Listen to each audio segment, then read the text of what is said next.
झारखंड विधानसभा का विशेष सत्र के आज पहले दिन ही सरकार ने अपना बहुमत साबित कर दिया है। सरकार के पक्ष में 47 वोट पड़े, वहीं विपक्ष में 29 वोट पड़े। क्या कुछ इसके बाद विधायकों ने निकल के कहा, आइए आपको सुनाते हैं। झारखंड को लूटा है। बालू से लेकर के पत्थर, लोहा, कोयला और जमीन की लूट हुई है और उसमें कैसे हेमंत सोरेन जी और उसके परिवार इन्वॉल्व है वो जांच के बाद सब कुछ दूध का दूध पानी का पानी हो जाएगा। लेकिन हेमंत जी अगर करें हम निर्दोष है तो अभी तो उनको कल्प्रिट कहना भी ठीक नहीं है। मैंने न्यायालय का आदेश नहीं, आरोप भी है। बाबूलाल जी, एक बड़ी बात उन्होंने कही कि अगर उन पर दोष साबित होता है, अगर वो दोषी हैं तो वो राजनीति से ही संन्यास नहीं लेंगे बल्कि झारखंड छोड़। ये बहुत बड़ी चुनौती उन्होंने दी है। इसलिए तो मैं कह रहा हूँ ना कि आने वाला कल आप थोड़ा दिन इंतजार करिए। मैंने तो बताया आप सबको, नामी बेनामी जो संपत्ति अर्जित की है, तो आज वो पकड़ में। कोई भी चोर अपने आप को कभी नहीं कहता है कि हमने कोई चोरी की है। आप नहीं, वो हर समय वो अपने आप को निर्दोषी बताते हैं और ये कहते हैं हमें फंसाया गया। और उन्होंने बीजेपी सरकार के ऊपर, मोदी सरकार के ऊपर बार बार इसको आरोप लगाने की कोशिश की। मैं तो हमारे विधायक दल के नेता भी हाउस में उस बात को बोला है। अब याद करिए, शिबू सोरेन एक बार नहीं, दो तीन बार जेल गए हैं और वो कांग्रेस के राज में जेल गए हैं। सीबीआई जांच हुई है उस समय और वो जेल गए कई एक महीनों तक। तिहाड़ जेल में भी रहा है, दुमका के जेल में भी रहा है। वो किसी से छुपा हुआ नहीं है।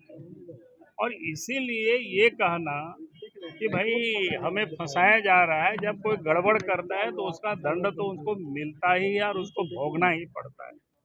फिर उसी कांग्रेस ने ही मधु कोड़ा की सरकार को भी, मधु कोड़ा को भी जेल भेजा है। वो किसी से, वो भी छुपा हुआ नहीं। तो इसलिए इस प्रकार की जो बार बार कहना कि भाई बीजेपी तंग कर रही है, जांच एजेंसी को लगा रखे है। सच तो ये है कि अगर आप गड़बड़ करेंगे तो जांच एजेंसी का तो काम ही है जांच करना, और इसीलिए उन लोगों ने जो जांच कर रहे हैं, और इसीलिए हेमंत सोरेन जी बार बार भाग रहे हैं। कभी हाई कोर्ट, कभी सुप्रीम कोर्ट, और कभी जनता, कभी वो डर दिखाते हैं, धमकी देते हैं। आज भी विधानसभा में उन्होंने उसी लहजे में अपने भाषण दिया। इस प्रकार से लग रहा था चोरी भी कर रहे हैं और ये व्यक्ति सीना चोरी भी कर रहे हैं। तो राज्य की जनता अच्छी तरह से इनको 4 वर्षों में समझ चुका है, इनको पहचान चुका है, उनका चरित्र क्या है, वो क्या करना चाहते हैं। वो लूटेंगे और कोई बोलेगा भी नहीं, ऐसा तो नहीं हो सकता। नई सरकार को नए के दरमियान आप लोगों को भारत भ्रमण करने का भी की भी नौबत आई। कितना मुश्किल था और कितना आसान था? देखिए, मुश्किल कुछ नहीं था। हम लोग थे साथ एक जगह, कोई दिक्कत कोई परेशानी नहीं थी। हम लोग को विश्वास था और जो षड्यंत्र कांग्रेस ये केंद्र का चल रहा था उससे हम लोग सतर्क। आज ये बेगुनाह, आज तो सीएम साहब, जो पूर्व सीएम साहब बोले ना कि मेरे नाम से ज़मीन का दस्तावेज दिखाइए, मैं राजनीतिक से इस्तीफा ले लूँ। तो अभी जो देश हिटलर शाही के तौर पर चल रहा है, एक आदिवासी गुरुजी का खून, गुरुजी का संघर्ष हेमंत बाबू ने रखे और झारखंड को आज बहुत ऊंचा जगह पर ले आए। गर्व है कि उस पार्टी में हम एक कार्यकर्ता हूँ। मेरा आदर्श गुरुजी हैं और मेरा मुखिया नेता हेमंत बाबू हैं, जिन्होंने इस परिस्थिति में घुटने नहीं टेके। बीजेपी के आपके विधायकों को तोड़ने की सिर्फ आशंका थी या कोशिश भी नजर आई? कोशिश तो नजर नहीं आई कहीं। आशंका थी। अभी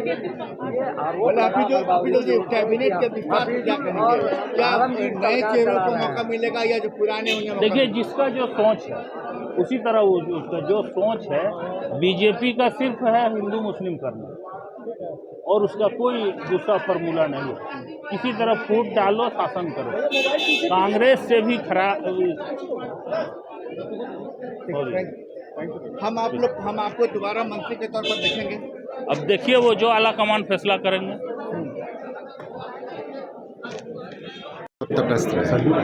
हेमंत जी के समर्थन में मैं भी था और भी कई लोग थे जिनका नाम मैं नहीं लेना चाहूँगा। और आज भी चंपई बाबू ने यही कहा कि हमारी कोई अलग सरकार नहीं है, ये हेमंत की पार्ट 2 सरकार है। तो पहले सरकार में भी मैं जो भी अच्छा हुआ, सर्वजन पेंशन दिया और काम किया, मैंने उसकी प्रशंसा की। और जो गलत काम किया उसका मैंने विरोध भी किया। तो इसीलिए आज भी मैंने यही किया कि मैंने सरकार के पक्ष में अपना मतदान नहीं किया। ये पार्ट 2 सरकार है। कोई नई सरकार रहती तो हम लोग सोचते कि नए व्यक्ति आए हैं, उन्होंने कोई अपनी नई घोषणा भी नहीं की कि मेरी सरकार आई है तो जो बचा हुआ है सदन का समय 8 महीने उसमें मैं कुछ नया करूँगा, कोई घोषणा इन्होंने नहीं किया। सर आप न्यूट्रल क्यों रहे आज? सर जी बहुत ही बड़ा नाम है यहाँ की राजनीति का। उसी को तो मैं बता रहा था तो बीच में आ गए।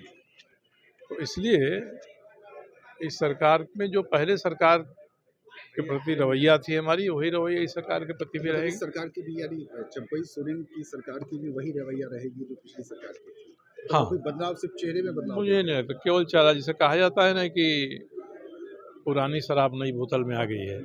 आपका दिल तो बीजेपी के साथ ना सजूरा जी, दिल से तो आप बीजेपी के साथ ही हैं, दिमाग से नहीं, दिल से मैं बीजेपी के नहीं है, बीजेपी मत कहिए, दिल से मैं उन सिद्धांतों के साथ हूँ जिन पर बीजेपी भी चलती है और चल रही है। के विचारधारा एक ही रास्ता है आपका। आया जो विषय इस घटना के लिए जो विषय बना, उस विषय का कोई जवाब सरकार के पास नहीं था और सरकार ने उसका जवाब नहीं दिया। एक चेतावनी दी हेमंत सोरेन ने, कहा कि अंदर भी गिरफ्तारी हो सकती है। राजभवन मैं कहा भावनात्मक बात रखने का पूरा अधिकार है, लेकिन केवल भावना से चीजें नहीं चलती। संविधान के दायरे में हम सभी लोग काम कर रहे हैं और अपने ही द्वारा अपने ही विधान का हम अनादर नहीं कर सकते। एजेंसियों का सम्मान करना चाहिए, उनका मुकाबला करना चाहिए और न्यायालय प्रक्रिया पर विश्वास करना चाहिए। उन्होंने चुनौती दी है कि जो जमीन घोटाले में उनकी गिरफ्तारी, ये प्रक्रिया है ना, ये हाउस में आकर कोई सबूत तो नहीं देंगे, वो प्रक्रिया है, न्यायालय का बात है। चंपई की चुनौती खत्म हो गई सुदेश जी, लग रहा है यहाँ। देखिए, मैंने कहा कि संख्या बल पर चुनौती समाप्त हुई, लेकिन जितने विषय इस 4 साल में आए हैं और जो करप्शन के चार्जेस खड़े हैं उनका जवाब उनको तय करना पड़ेगा। मैंने एक उदाहरण दिया कि लंबे समय के बाद युवाओं के लिए जिस तरह से एग्जाम कंडक्ट किए गए, जिसमें स्थानीय नियोजन नीति, ये सारी नीतियों को अलग करके भी उसके बाद भी पेपर लीक होता है। सरकार ने पेपर लीक के कुछ नियम बनाए हैं, उसके विरुद्ध कार्रवाई के नियम बनाए हैं। तो ईमानदार अगर सरकार है तो सबसे पहले उस पर कार्रवाई करना चाहिए। शुक्रिया। चूंकि उनके पास सिर्फ 10 महीने का वक्त है। 10 महीने का वक्त कम नहीं होता है, और जो राजनीति में और जनता के बीच काम करने का जो सिलसिला है, एक ढांचा है, वो माननीय पूर्व मुख्यमंत्री हेमंत सोरेन ने डाल दिया है। दादा, कई ऐसा आदिवासियों का एजेंडा था जो पूरा करने के लिए हेमंत सोरेन ने सपना देखा था, बिल भी बनाकर भेजे, राज्यपाल के पास अटका हुआ है। क्या लगता है इस नए मुख्यमंत्री वो पास करा पाएंगे? पास हो या ना हो, चूंकि बीजेपी यदि अड़ी हुई है कि हम पास होने ही नहीं देंगे, तो वैसी स्थिति में पास नहीं होगा। अच्छा, विपक्ष ऐसा भी कहती है कि ये सरकार भी हेमंत पार्ट 2 होगी, मतलब कि घुसखोरी को ही और बढ़ावा देगी। उसके हेमंत पार्ट 2 का मतलब घुसखोरी का बात नहीं है। हेमंत पार्ट 2 का मतलब हेमंत जितने कामों को शुरू किया जनता के लिए, ये पार्ट 2 सरकार उसको पूरा करेगी। 10 महीने में संभव है? अरे बहुमत पेश कर दी, बहुमत सिद्ध कर लिया, उनकी संख्या है, सिद्ध कर लिया। भाई सिद्ध करना ही था, उनके पास संख्या है, लेकिन उससे कोई गुनाह कम थोड़े हो जाता है। सर, आगे की रणनीति क्या होगी आप लोगों की? और रणनीति का खुलासा पहले नहीं कर सकते। राहुल गांधी जी भी आ रहे हैं। कौन राहुल गांधी? कौन राहुल गांधी? कौन राहुल गांधी जी? अरे भैया, हम लोग प्यार से पप्पू कहते हैं उनको। पप्पू की बात कीजिए ना। आ रहे हैं तो आ रहे हैं, क्या दिक्कत? इस विश्वास हासिल करने की प्रक्रिया में कितनी मशक्कत करनी पड़ी? हमें लगता है कि यह जगजाहिर था, सर्वविदित था कि भाई गठबंधन की सरकार जो वर्तमान में ये बहुमत में है, लेकिन जानबूझ करके इस बहुमत को डिस्टर्ब करने का प्रयास किया गया, एक माहौल बनाया गया जिस कारण हेमंत जी को अपदस्थ होना पड़ा।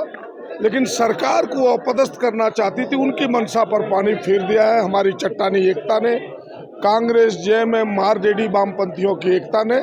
और हमें लगता है कि हेमंत जी ने जो एक रेखा खींची है विकास की, कल्याणकारी योजनाओं की, वर्तमान मुख्यमंत्री और यह सरकार उस रेखा को गहरी और लंबी करेगी। ये मान्यता नहीं मिला है। उमाशंकर जी, आप वरिष्ठ हैं, क्या मंत्री पद के दावेदार हैं कैबिनेट विस्तार में?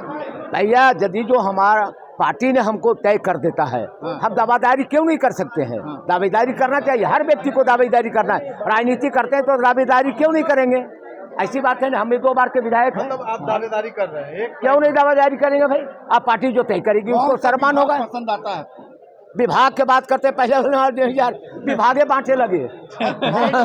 अरे विभाग नहीं बांटना है, विभाग यदि जो विभाग बांटना नहीं है, अभी तो जो पार्टी तय करेगी उसमें हमारा भी इच्छा है, पार्टी हमारे बारे में भी सोचे, हमारे बारे में बात हुई है।